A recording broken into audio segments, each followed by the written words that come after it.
Bienvenidos a una nueva lección de la escuela sabática. Si estás buscando profundizar en tu fe, aprender más sobre la Biblia y conectarte con otros creyentes, estás en el lugar correcto. En este canal, exploramos los temas más relevantes de la escuela sabática y otros estudios bíblicos. Nuestros videos están diseñados para inspirarte, educarte y fortalecer tu relación con Dios. ¿Qué puedes esperar de nuestro canal?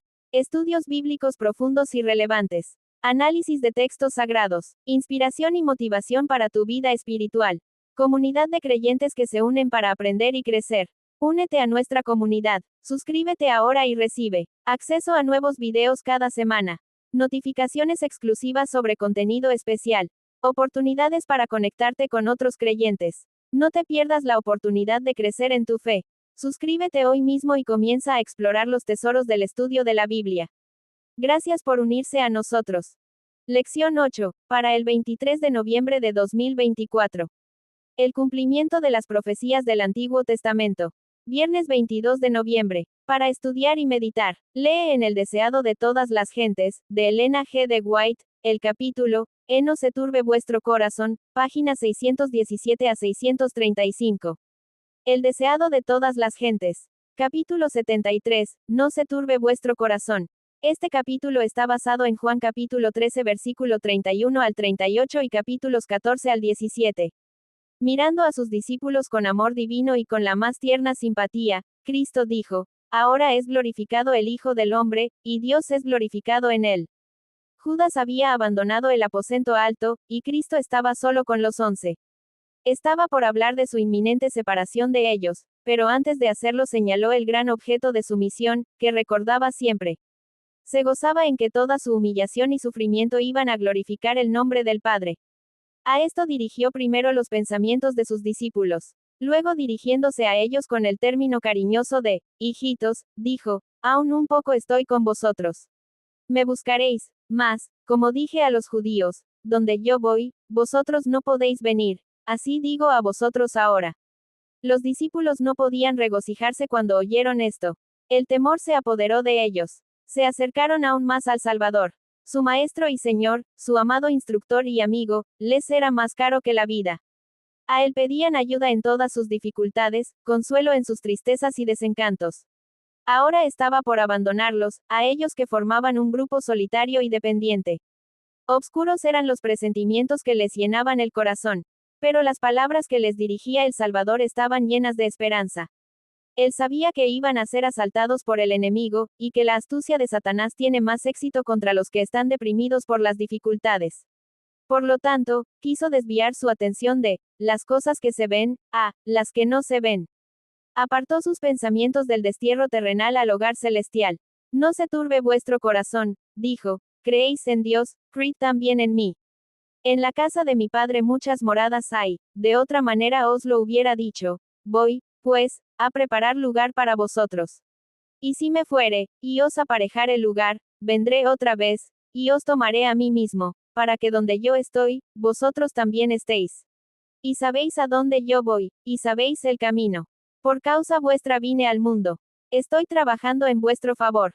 Cuando me vaya, seguiré trabajando anhelosamente por vosotros. Vine al mundo a revelarme a vosotros, para que creáis. Voy al Padre para cooperar con él en vuestro favor.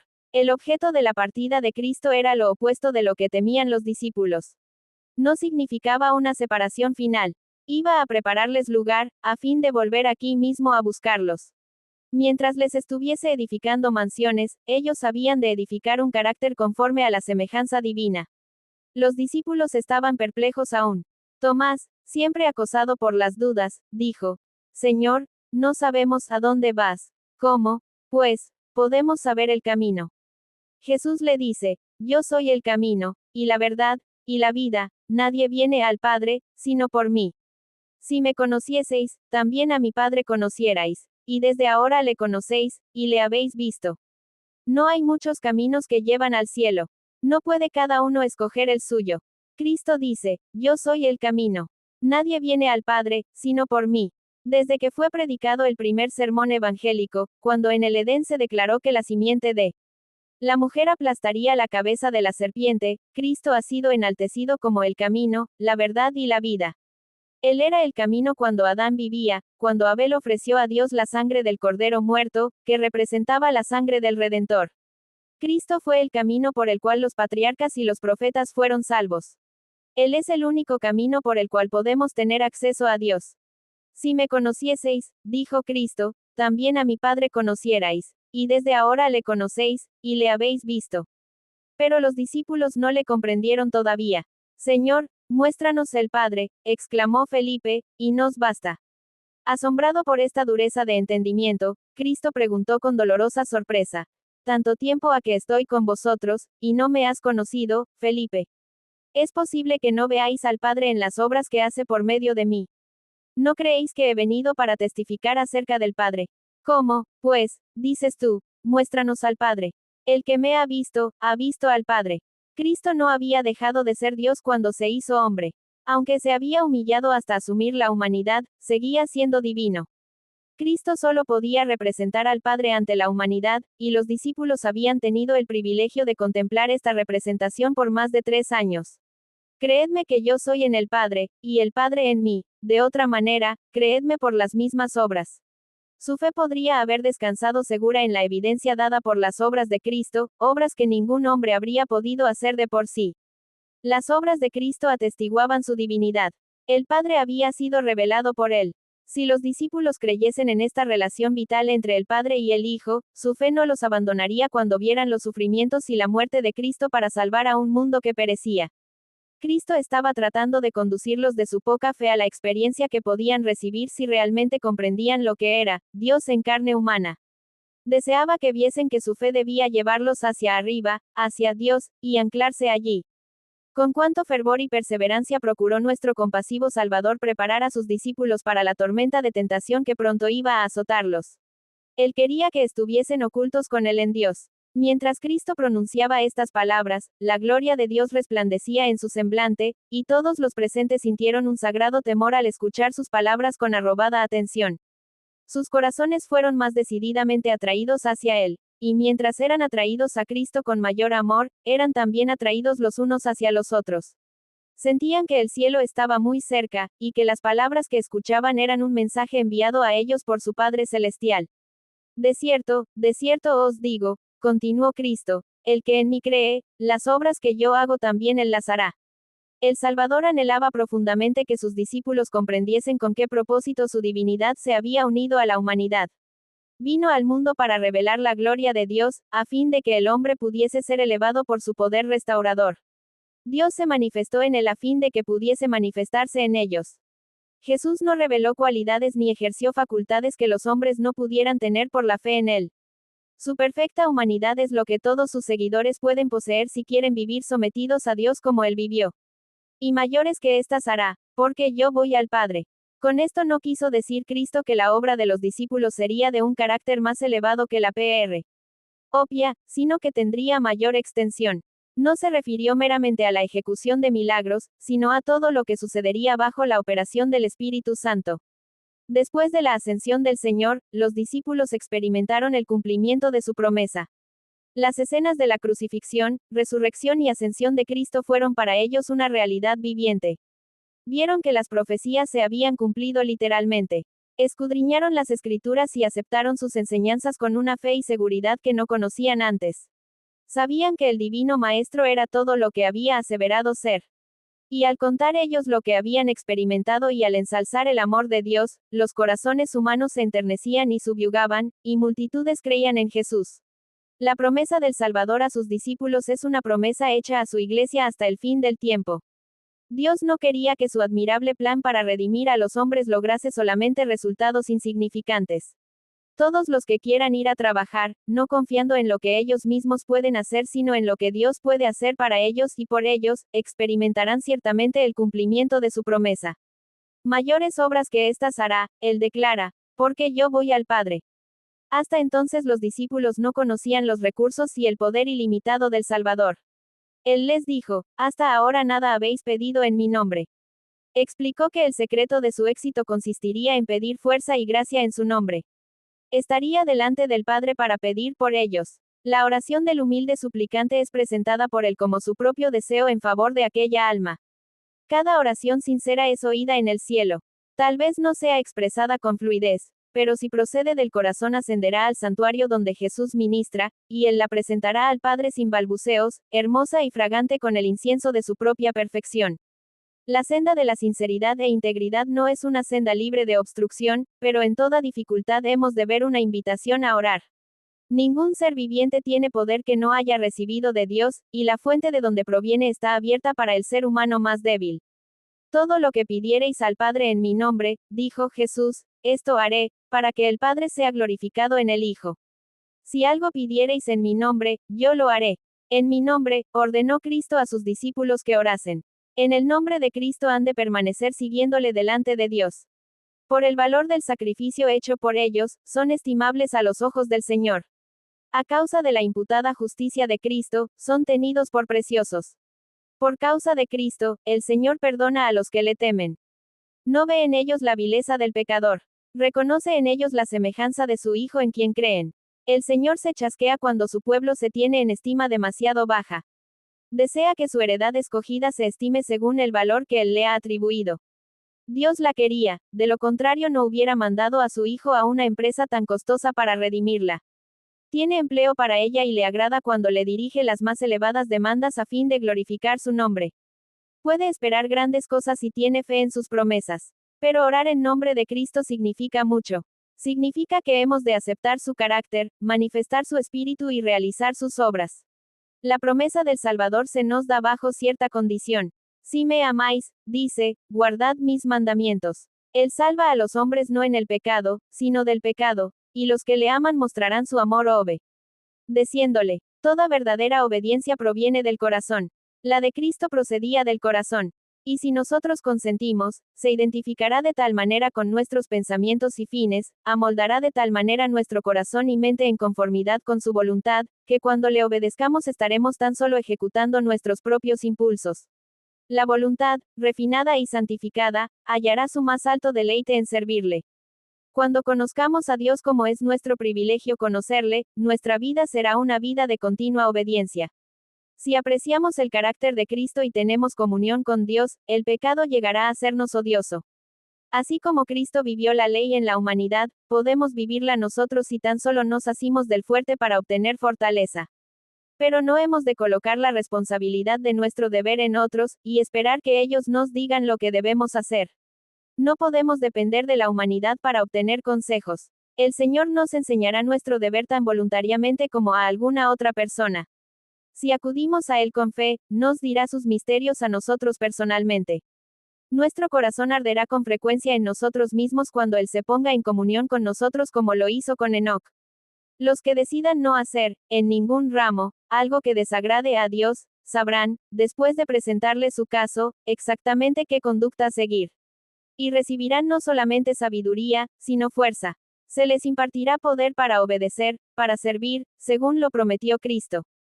Cuanto se dio a Cristo, todas las cosas destinadas a suplir la necesidad de los hombres caídos, se le dio como a la cabeza y representante de la humanidad.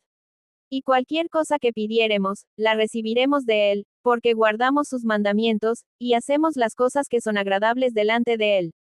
Antes de ofrecerse como víctima para el sacrificio, Cristo buscó el don más esencial y completo que pudiese otorgar a sus seguidores, un don que pusiese a su alcance los ilimitados recursos de la gracia. Yo rogaré al Padre, dijo, y os dará otro consolador, para que esté con vosotros para siempre, al Espíritu de verdad, al cual el mundo no puede recibir, porque no le ve, ni le conoce, mas vosotros le conocéis, porque está con vosotros, y será en vosotros. No os dejaré huérfanos, vendré a vosotros. Antes de esto, el Espíritu había estado en el mundo, desde el mismo principio de la obra de redención había estado moviendo los corazones humanos. Pero mientras Cristo estaba en la tierra, los discípulos no habían deseado otro ayudador. Y antes de verse privados de su presencia no sentirían su necesidad del Espíritu, pero entonces vendría. El Espíritu Santo es el representante de Cristo, pero despojado de la personalidad humana e independiente de ella. Estorbado por la humanidad, Cristo no podía estar en todo lugar personalmente. Por lo tanto, convenía a sus discípulos que fuese al Padre y enviase el Espíritu como su sucesor en la tierra. Nadie podría entonces tener ventaja por su situación o su contacto personal con Cristo. Por el Espíritu, el Salvador sería accesible a todos. En este sentido, estaría más cerca de ellos que si no hubiese ascendido a lo alto. El que me ama, será amado de mi Padre, y yo le amaré, y me manifestaré a él. Jesús leía el futuro de sus discípulos. Veía a uno llevado al cadalso, otro a la cruz, otro al destierro entre las solitarias rocas del mar, otros a la persecución y la muerte. Los animó con la promesa de que en toda prueba estaría en ellos. Esta promesa no ha perdido nada de su fuerza. El Señor sabe todo lo relativo a los fieles siervos suyos que por su causa están en la cárcel o desterrados en islas solitarias. Él los consuela con su propia presencia. Cuando por causa de la verdad, el creyente está frente a tribunales inicuos, Cristo está a su lado. Todos los oprobios que caen sobre él, caen sobre Cristo. Cristo vuelve a ser condenado en la persona de su discípulo. Cuando uno está encerrado entre las paredes de la cárcel, Cristo arroba el corazón con su amor. Cuando uno sufre la muerte por causa suya, Cristo dice, yo soy, el que vivo, y he sido muerto, y he aquí que vivo por siglos de siglos. Y tengo las llaves del infierno y de la muerte. La vida que es sacrificada por mí se conserva para llegar a disfrutar la gloria eterna. En toda ocasión y lugar, en todas las tristezas y aflicciones, cuando la perspectiva parece sombría y el futuro nos deja perplejos y nos sentimos impotentes y solos, se envía el Consolador en respuesta a la oración de fe. Las circunstancias pueden separarnos de todo amigo terrenal, pero ninguna circunstancia ni distancia puede separarnos del Consolador celestial. Donde quiera que estemos, donde quiera que vayamos, está siempre a nuestra diestra para apoyarnos, sostenernos y animarnos. Los discípulos no comprendían todavía las palabras de Cristo en su sentido espiritual, y él volvió a explicarles su significado. Por el Espíritu, dijo, se manifestaría a ellos. El Consolador, el Espíritu Santo, al cual el Padre enviará en mi nombre, él os enseñará todas las cosas. Ya no diréis, no puedo comprender. Ya no veréis obscuramente como por un espejo. Podréis comprender con todos los santos cuál sea la anchura y la longura y la profundidad y la altura, y conocer el amor de Cristo, que excede a todo conocimiento. Los discípulos habían de dar testimonio de la vida y obra de Cristo. Por sus palabras él había de hablar a todos los pueblos sobre la haz de la tierra. Pero en la humillación y muerte de Cristo iban a sufrir gran prueba y chasco. A fin de que después de esto la palabra de ellos fuese exacta, Jesús prometió respecto al Consolador, os recordará todas las cosas que os he dicho. Aún tengo muchas cosas que deciros, continuó, mas ahora no las podéis llevar. Pero cuando viniere aquel Espíritu de verdad, él os guiará en toda verdad. Porque no hablará de sí mismo, sino que hablará todo lo que oyere, y os hará saber las cosas que han de venir. Él me glorificará, porque tomará de lo mío, y os lo hará saber. Jesús había abierto delante de sus discípulos una vasta extensión de la verdad. Pero les era muy difícil impedir que en sus mentes se mezclaran sus lecciones con las tradiciones y máximas de los escribas y fariseos. Habían aprendido a aceptar las enseñanzas de los rabinos como voz de Dios, y esto dominaba todavía sus mentes y amoldaba sus sentimientos. Las ideas terrenales y las cosas temporales ocupaban todavía mucho lugar en sus pensamientos. No comprendían la naturaleza espiritual del reino de Cristo, aunque él se la había explicado tantas veces. Sus mentes se habían confundido. No comprendían el valor de las escrituras que Cristo presentaba. Muchas de sus lecciones parecían no hallar cabida en sus mentes. Jesús vio que no comprendían el verdadero significado de sus palabras. Compasivamente, les prometió que el Espíritu Santo les recordaría esos dichos. Y había dejado sin decir muchas cosas que no podían ser comprendidas por los discípulos. Estas también les serían reveladas por el Espíritu. El Espíritu había de vivificar su entendimiento, a fin de que pudiesen apreciar las cosas celestiales. Cuando viniere aquel Espíritu de verdad, dijo Jesús, él os guiará a toda verdad. El Consolador es llamado el Espíritu de verdad. Su obra consiste en definir y mantener la verdad. Primero mora en el corazón como el Espíritu de verdad, y así llega a ser el Consolador. Hay consuelo y paz en la verdad, pero no se puede hallar verdadera paz ni consuelo en la mentira. Por medio de falsas teorías y tradiciones es como Satanás obtiene su poder sobre la mente. Induciendo a los hombres a adoptar normas falsas, tuerce el carácter. Por medio de las Escrituras, el Espíritu Santo habla a la mente y graba la verdad en el corazón. Así expone el error, y lo expulsa del alma. Por el Espíritu de verdad, obrando por la palabra de Dios, es como Cristo subyuga a sí mismo a sus escogidos. Al describir a sus discípulos la obra y el cargo del Espíritu Santo, Jesús trató de inspirarles el gozo y la esperanza que alentaba su propio corazón. Se regocijaba por la ayuda abundante que había provisto para su iglesia. El Espíritu Santo era el más elevado de todos los dones que podía solicitar de su Padre para la exaltación de su pueblo.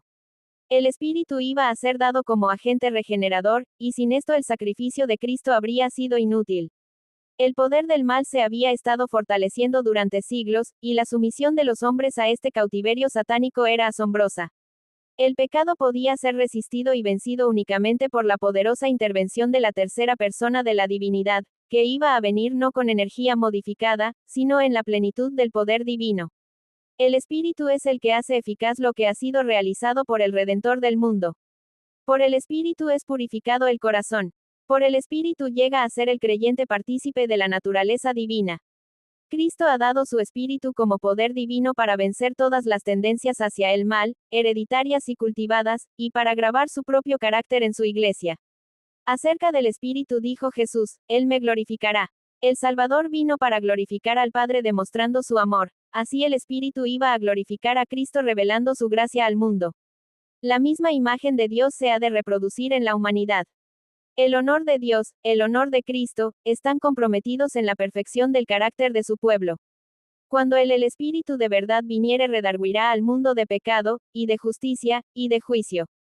La predicación de la palabra sería inútil sin la continua presencia y ayuda del Espíritu Santo. Este es el único maestro eficaz de la verdad divina. Únicamente cuando la verdad vaya al corazón acompañada por el Espíritu vivificará la conciencia o transformará la vida. Uno podría presentar la letra de la palabra de Dios, estar familiarizado con todos sus mandamientos y promesas, pero a menos que el Espíritu Santo grabe la verdad, ninguna alma caerá sobre la roca y será quebrantada. Ningún grado de educación ni ventaja alguna, por grande que sea, puede hacer de uno un conducto de luz sin la cooperación del Espíritu de Dios. La siembra de la semilla del Evangelio no tendrá éxito a menos que esa semilla sea vivificada por el rocío del cielo. Antes que un solo libro del Nuevo Testamento fuese escrito, antes que se hubiese predicado un sermón evangélico después de la ascensión de Cristo, el Espíritu Santo descendió sobre los apóstoles, que oraban. Entonces el testimonio de sus enemigos fue, habéis llenado a Jerusalén de vuestra doctrina. Cristo prometió el don del Espíritu Santo a su iglesia, y la promesa nos pertenece a nosotros tanto como a los primeros discípulos. Pero como toda otra promesa, nos es dada bajo condiciones. Hay muchos que creen y profesan aferrarse a la promesa del Señor, hablan acerca de Cristo y acerca del Espíritu Santo, y sin embargo no reciben beneficio alguno. No entregan su alma para que sea guiada y regida por los agentes divinos. No podemos emplear al Espíritu Santo. El Espíritu ha de emplearnos a nosotros. Por el Espíritu obra Dios en su pueblo, así el querer como el hacer, por su buena voluntad. Pero muchos no quieren someterse a eso. Quieren manejarse a sí mismos. Esta es la razón por la cual no reciben el don celestial. Únicamente a aquellos que esperan humildemente en Dios, que velan para tener su dirección y gracia, se da el Espíritu. El poder de Dios aguarda que ellos lo pidan y lo reciban. Esta bendición prometida, reclamada por la fe, trae todas las demás bendiciones en su estela. Se da según las riquezas de la gracia de Cristo, y Él está listo para proporcionarla a toda alma según su capacidad para recibirla.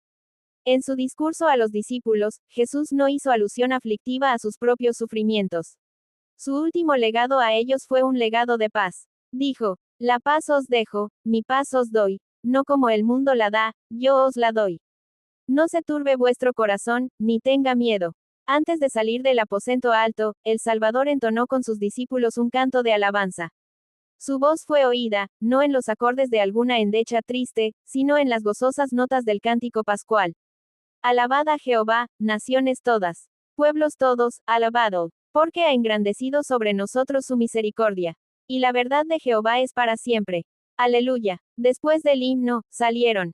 Cruzaron por las calles atestadas, y salieron por la puerta de la ciudad hacia el monte de las olivas, avanzando lentamente, engolfados cada uno de ellos en sus propios pensamientos. Cuando empezaban a descender hacia el monte, Jesús dijo, en un tono de la más profunda tristeza, todos vosotros seréis escandalizados en mí esta noche, porque escrito está, heriré al pastor, y las ovejas de la manada serán dispersas. Los discípulos oyeron esto con tristeza y asombro. Recordaron cómo, en la sinagoga de Capernaum, cuando Cristo habló de sí mismo como del pan de vida, muchos se habían ofendido y se habían apartado de él. Pero los 12 no se habían mostrado infieles. Pedro, hablando por sus hermanos, había declarado entonces su lealtad a Cristo. Entonces el Salvador había dicho, no he escogido yo a vosotros 12, y uno de vosotros es diablo. En el aposento alto, Jesús había dicho que uno de los 12 le traicionaría, y que Pedro le negaría. Pero ahora sus palabras los incluían a todos. Esta vez se oyó la voz de Pedro que protestaba vehementemente. Aunque todos sean escandalizados, mas no yo.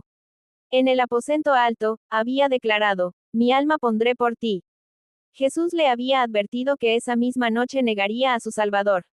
Ahora Cristo le repite la advertencia, de cierto te digo que tú, hoy, en esta noche, antes que el gallo haya cantado 2 veces, me negarás 3 veces.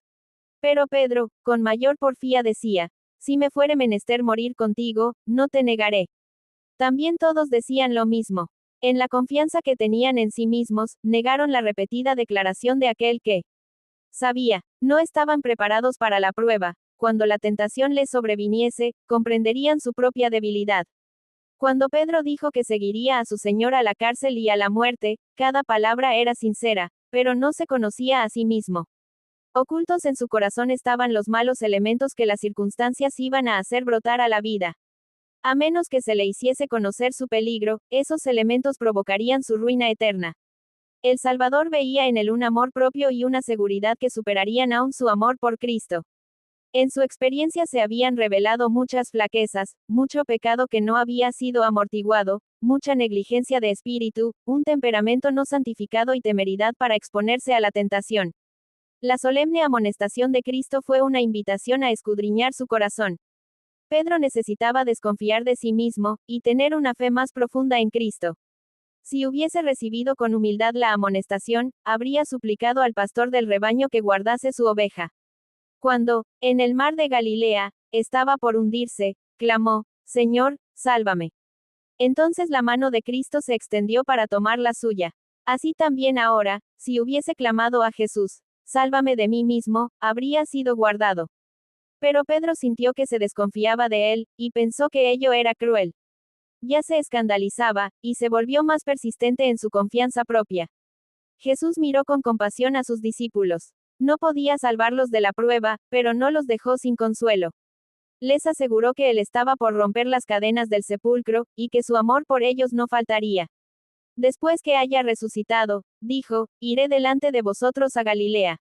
Antes que le negasen, les aseguró el perdón. Después de su muerte y resurrección, supieron que estaban perdonados y que el corazón de Cristo los amaba. Jesús y los discípulos iban hacia Getsemaní, al pie del monte de las Olivas, lugar apartado que él había visitado con frecuencia para meditar y orar. El Salvador había estado explicando a sus discípulos la misión que le había traído al mundo y la relación espiritual que debían sostener con él. Ahora ilustró la lección. La luna resplandecía y le revelaba una floreciente vid. Llamando la atención de los discípulos a ella, la empleó como símbolo. Yo soy la vid verdadera, dijo. En vez de elegir la graciosa palmera, el sublime cedro o el fuerte roble, Jesús tomó la vid con sus zarcillos prensiles para representarse. La palmera, el cedro y el roble se sostienen solos. No necesitan apoyo. Pero la vid se aferra al enrejado, y así sube hacia el cielo. Así también Cristo en su humanidad dependía del poder divino. No puedo yo de mí mismo hacer nada, declaró. Yo soy la vid verdadera. Los judíos habían considerado siempre la vid como la más noble de las plantas, y una figura de todo lo poderoso, excelente y fructífero. Israel había sido representado como una vid que Dios había plantado en la tierra prometida. Los judíos fundaban su esperanza de salvación en el hecho de estar relacionados con Israel. Pero Jesús dice, yo soy la vid verdadera. No penséis que por estar relacionados con Israel podéis llegar a participar de la vida de Dios y heredar su promesa. Por mí solamente se recibe la vida espiritual. Yo soy la vid verdadera, y mi Padre es el labrador. En las colinas de Palestina, nuestro Padre Celestial había plantado su buena vid, y él mismo era el que la cultivaba. Muchos eran atraídos por la hermosura de esta vid, y declaraban su origen celestial. Pero a los dirigentes de Israel parecía como una raíz en tierra seca. Tomaron la planta, la maltrataron y pisotearon bajo sus profanos pies. Querían destruirla para siempre, pero el celestial viñador no la perdió nunca de vista. Después que los hombres pensaron que la habían matado, la tomó y la volvió a plantar al otro lado de la muralla. Ya no se vería el tronco. Quedaría oculto de los rudos asaltos de los hombres. Pero los sarmientos de la vid colgaban por encima de la muralla. Habían de representarla. Por su medio, se podrían unir todavía injertos a la vid. De ella se ha ido obteniendo fruto. Ha habido una cosecha que los transeúntes han arrancado. Yo soy la vid, vosotros los pámpanos, dijo Cristo a sus discípulos.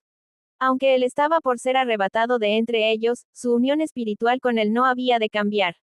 La unión del sarmiento con la vid, dijo, representa la relación que habéis de sostener conmigo. El pámpano está injertado en la vid viviente, y fibra tras fibra, vena tras vena, va creciendo en el tronco. La vida de la vid llega a ser la vida del pámpano. Así también el alma muerta en delitos y pecados recibe vida por su unión con Cristo. Por la fe en él como Salvador personal, se forma esa unión. El pecador une su debilidad a la fuerza de Cristo, su vacuidad a la plenitud de Cristo, su fragilidad a la perdurable potencia de Cristo. Entonces tiene el sentir de Cristo. La humanidad de Cristo ha tocado nuestra humanidad, y nuestra humanidad ha tocado la divinidad. Así, por la intervención del Espíritu Santo, el hombre viene a ser participante de la naturaleza divina. Es acepto en el amado. Esta unión con Cristo, una vez formada, debe ser mantenida. Cristo dijo, estad en mí, y yo en vosotros. Como el pámpano no puede llevar fruto de sí mismo, si no estuviere en la vid, así ni vosotros, si no estuviereis en mí. Este no es un contacto casual, ninguna unión que se realiza y se corta luego. El sarmiento llega a ser parte de la vid viviente. La comunicación de la vida, la fuerza y el carácter fructífero de la raíz a las ramas se verifica en forma constante y sin obstrucción. Separado de la vid, el sarmiento no puede vivir. Así tampoco, dijo Jesús, podéis vivir separados de mí. La vida que habéis recibido de mí puede conservarse únicamente por la comunión continua. Sin mí, no podéis vencer un solo pecado, ni resistir una sola tentación. Estad en mí, y yo en vosotros. El estar en Cristo significa recibir constantemente de su Espíritu, una vida de entrega sin reservas a su servicio. El conducto de comunicación debe mantenerse continuamente abierto entre el hombre y su Dios. Como el sarmiento de la vid recibe constantemente la savia de la vid viviente, así hemos de aferrarnos a Jesús y recibir de él por la fe la fuerza y la perfección de su propio carácter. La raíz envía su nutrición por el sarmiento a la ramificación más lejana. Así comunica Cristo la corriente de su fuerza vital a todo creyente. Mientras el alma esté unida con Cristo, no hay peligro de que se marchite o decaiga. La vida de la vid se manifestará en el fragante fruto de los sarmientos. El que está en mí, dijo Jesús, y yo en él, éste lleva mucho fruto, porque sin mí nada podéis hacer. Cuando vivamos por la fe en el Hijo de Dios, los frutos del Espíritu se verán en nuestra vida, no faltará uno solo. Mi Padre es el labrador. Todo pámpano que en mí no lleva fruto, le quitará. Aunque el injerto esté unido exteriormente con la vid, puede faltar la conexión vital. Entonces no habrá crecimiento ni frutos. Puede haber una relación aparente con Cristo, sin verdadera unión con él por la fe. El profesar la religión coloca a los hombres en la iglesia, pero el carácter y la conducta demuestran si están unidos con Cristo. Si no llevan fruto, son pámpanos falsos. Su separación de Cristo entraña una ruina tan completa como la representada por el sarmiento muerto. El que en mí no estuviere, dijo Cristo, será echado fuera como mal pámpano, y se secará. Y los cogen, y los echan en el fuego, y arden. Todo pámpano, que lleva fruto, lo limpiará, para que lleve más fruto. De los 12 escogidos que habían seguido a Jesús, uno estaba por ser sacado como rama seca, el resto iba a pasar bajo la podadera de la amarga prueba. Con solemne ternura, Jesús explicó el propósito del labrador. La poda causará dolor, pero es el Padre quien la realiza. Él no trabaja con mano despiadada y corazón indiferente. Hay ramas que se arrastran por el suelo, y tienen que ser separadas de los apoyos terrenales en que sus zarcillos se han enredado. Han de dirigirse hacia el cielo y hallar su apoyo en Dios. El follaje excesivo que desvía de la fruta la corriente vital, debe ser suprimido. El exceso de crecimiento debe ser cortado, para que puedan penetrar los sanadores rayos del sol de justicia. El labrador poda lo que perjudica, a fin de que la fruta pueda ser más rica y abundante. En esto es glorificado mi Padre, dijo Jesús, en que llevéis mucho fruto. Dios desea manifestar por vosotros la santidad, la benevolencia, la compasión de su propio carácter. Sin embargo, el Salvador no invita a los discípulos a trabajar para llevar fruto. Les dice que permanezcan en Él. Si estuviereis en mí, dice Él, y mis palabras estuvieren en vosotros, pedid todo lo que quisiereis, y os será hecho. Por la palabra es como Cristo mora en sus seguidores. Es la misma unión vital representada por comer su carne y beber su sangre. Las palabras de Cristo son espíritu y vida. Al recibirlas, recibís la vida de la vid. Vivís, con toda palabra que sale de la boca de Dios. La vida de Cristo en vosotros produce los mismos frutos que en Él. Viviendo en Cristo, adhiriéndoos a Cristo, sostenidos por Cristo, recibiendo alimento de Cristo, lleváis fruto según la semejanza de Cristo. En esta última reunión con sus discípulos, el gran deseo que Cristo expresó por ellos era que se amasen unos a otros como Él los había amado. En varias ocasiones habló de esto. Esto os mando, dijo repetidas veces, que os améis los unos a los otros. Su primer mandato, cuando estuvo a solas con ellos en el aposento alto, fue, un mandamiento nuevo os doy, que os améis unos a otros, como os he amado, que también os améis los unos a los otros. Para los discípulos, este mandamiento era nuevo, porque no se habían amado unos a otros como Cristo los había amado.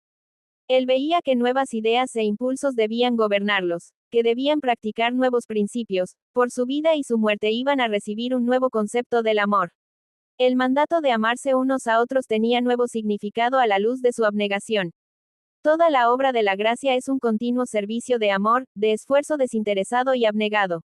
Durante toda hora de la estada de Cristo en la tierra, el amor de Dios fluía de él en raudales incontenibles. Todos los que sean dotados de su espíritu amarán como él amó. El mismo principio que animó a Cristo los animará en todo su trato mutuo. Este amor es la evidencia de su discípula. En esto conocerán todos que sois mis discípulos, dijo Jesús, si tuviereis amor los unos con los otros.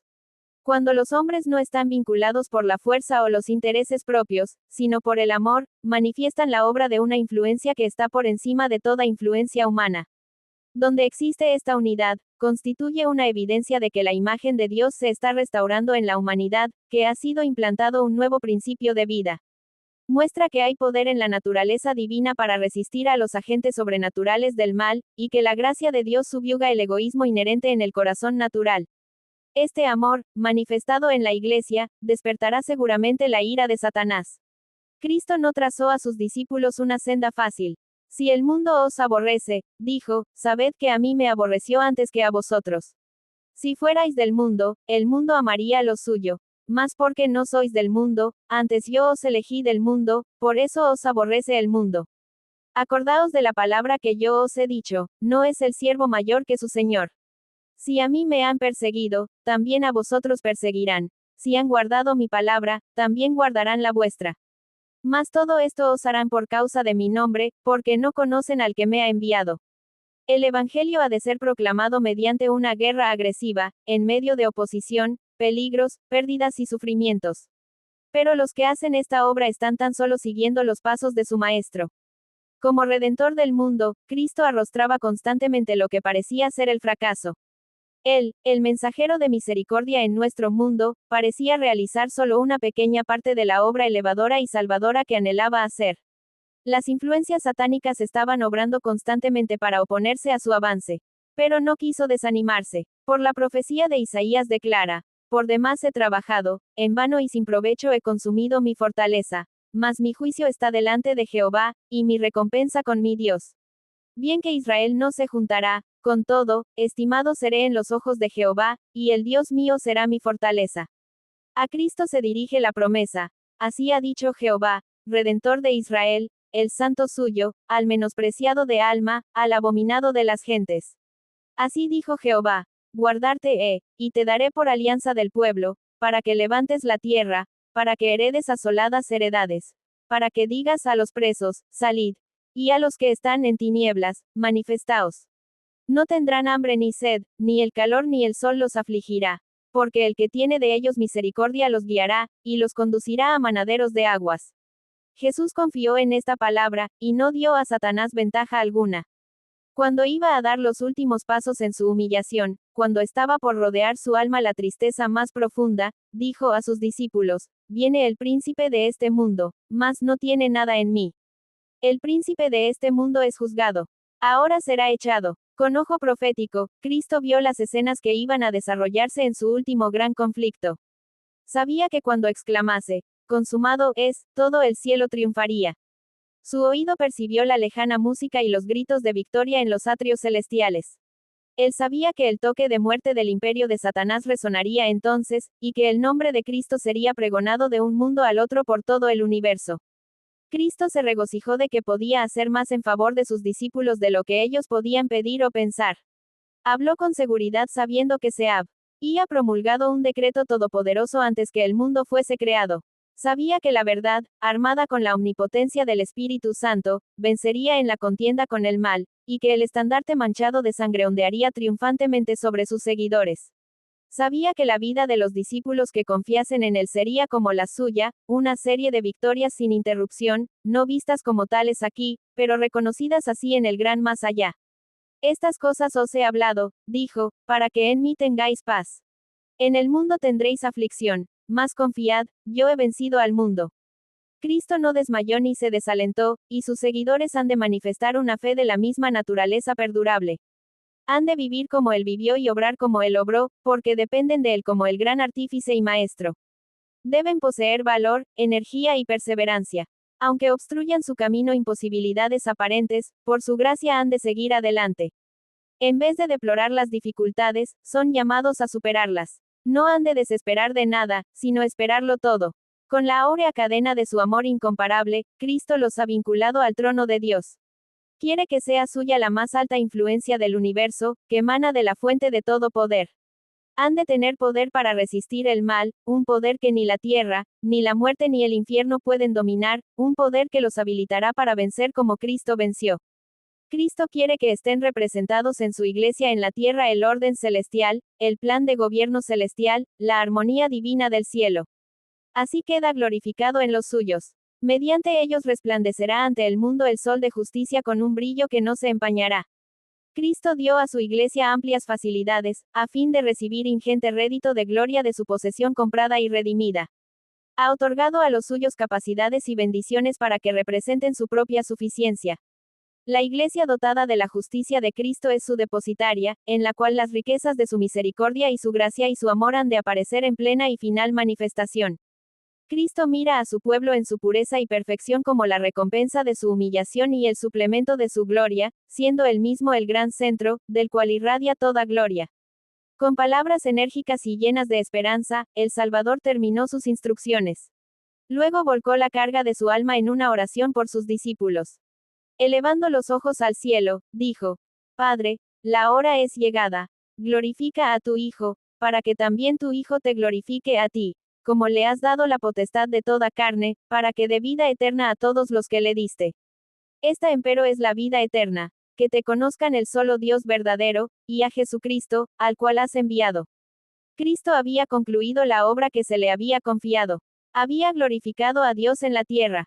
Había manifestado el nombre del Padre. Había reunido a aquellos que habían de continuar su obra entre los hombres.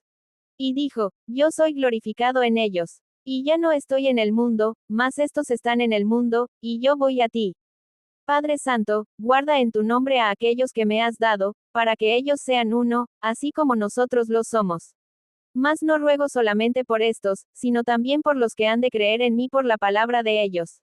Para que todos sean una cosa, yo en ellos, y tú en mí, para que sean consumadamente una cosa, y que el mundo conozca que tú me enviaste, y que los has amado, como también a mí me has amado. Así, con el lenguaje de Cuyon tenía autoridad divina, Cristo entregó a su electa iglesia en los brazos del Padre. Como consagrado sumo sacerdote, intercedió por los suyos. Como fiel pastor, reunió a su rebaño bajo la sombra del Todopoderoso, en el fuerte y seguro refugio.